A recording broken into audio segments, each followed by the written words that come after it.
Greetings, third, fourth, and fifth graders. It is your Mrs. Fuller, fourth grade teacher here. I am so glad I get to kick off March's Reading Month Read Aloud with you. I'm super excited. This book is so funny. Even if you've read it before, you're still going to giggle. We are reading together Dr. Nicholas is Ridiculous. The book has been emailed and file shared with you, so you can look it up. You can pull it up right now on your computer, and you can follow along with me, either print it off or follow along on the computer, whichever you prefer. And then for today's comprehension questions, later on today, you can complete those with your learning coach any way you want. It's optional. You do not have to do them. It's optional. If you'd like to work on those comprehension questions with your learning coach, maybe invite your grandparents over and work on those. But here we go. Chapter 1, The Big Test. My name is AJ, and I hate tests.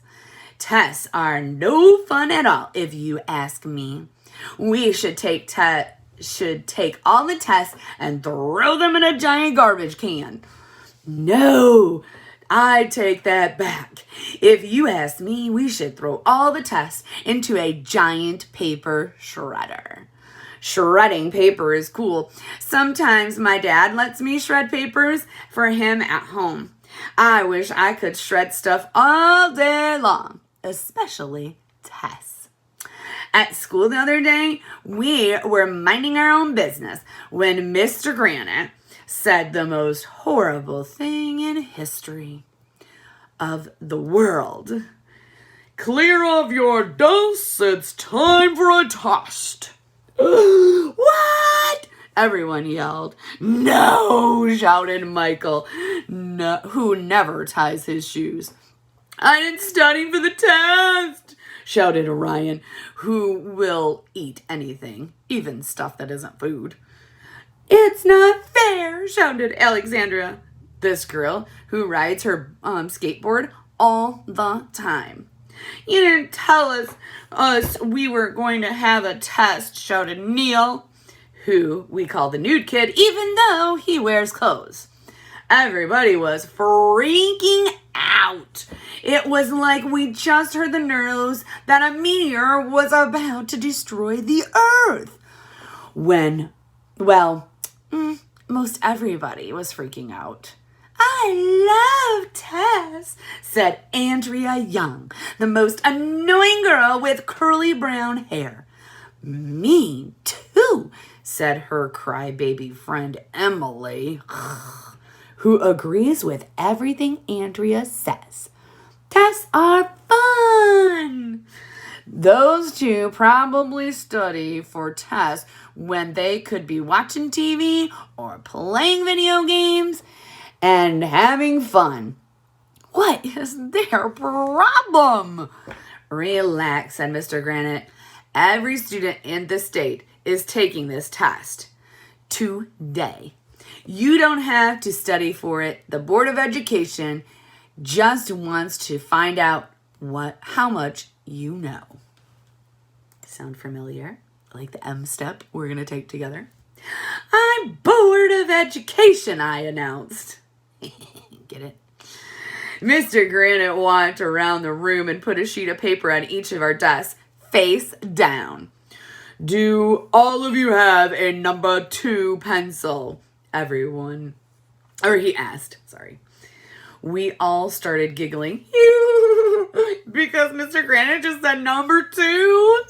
Everybody knows what number 2 means, and it doesn't have anything to do with pencils. They should really use a different number for pencils so kids wouldn't confuse them with the other number 2. Take your time, Mr. Granite told us. These are questions every American should be able to answer. In fact, many of these questions are given to people who become citizens of our country.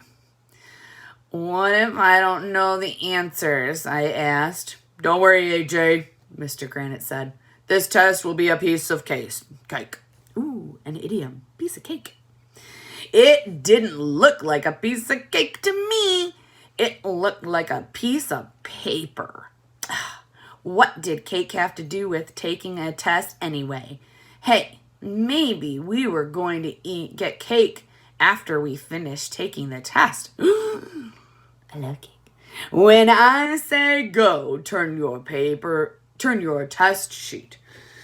Mr. Granite said, ready, set, go!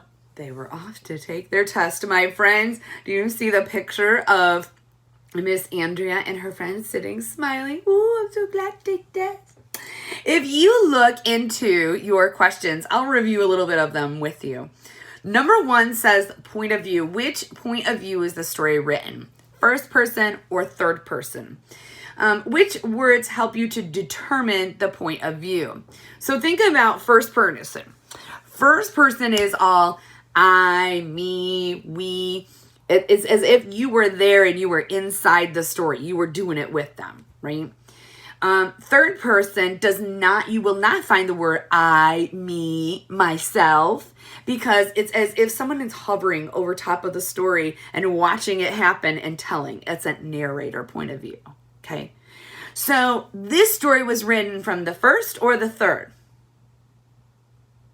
If you said first, you were right, because AJ's right inside that story, and AJ is the narrator of the story.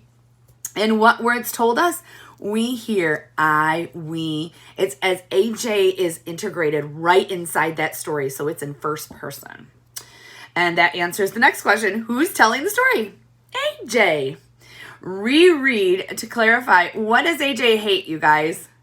What does he hate? Yeah, he says he hates tests. Secret, by the end of this book, he won't hate tests anymore. I can't wait to see what happens. Under Connect, it says, how do you feel about tests? Ooh, evaluate yourself. This is a good question to ask yourself before you head off to M-Step.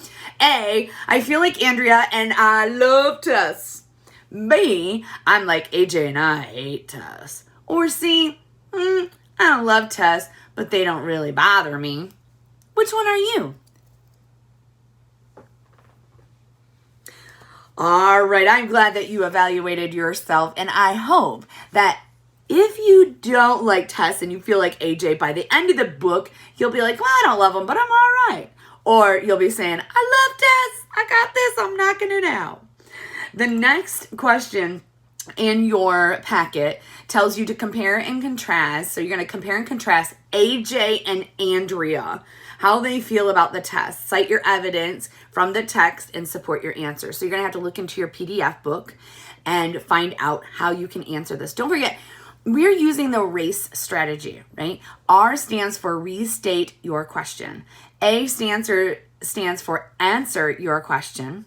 C stands for cite evidence. So say on page 35, in the book, Dr. Nicholas is ridiculous. And then explain your evidence. So I would tell my students that my answer to an essay question like this, okay, where it's not multiple choice, I'm writing it all out, should be that if someone comes and reads it and doesn't know the question, they could easily be like, well, I know exactly what they're talking about because they gave it all, the whole description to me right there in the answer. I know what was asked. I know where to find it. And I know why they feel this way or why this is the answer. Okay? So I challenge you with your learning coach, with your grandparents or an older sibling to go do and work on that compare and contrast. Congratulations. We just finished chapter 1. We'll see you tomorrow for chapter 2. Check your email every night for a recording. Bye, guys.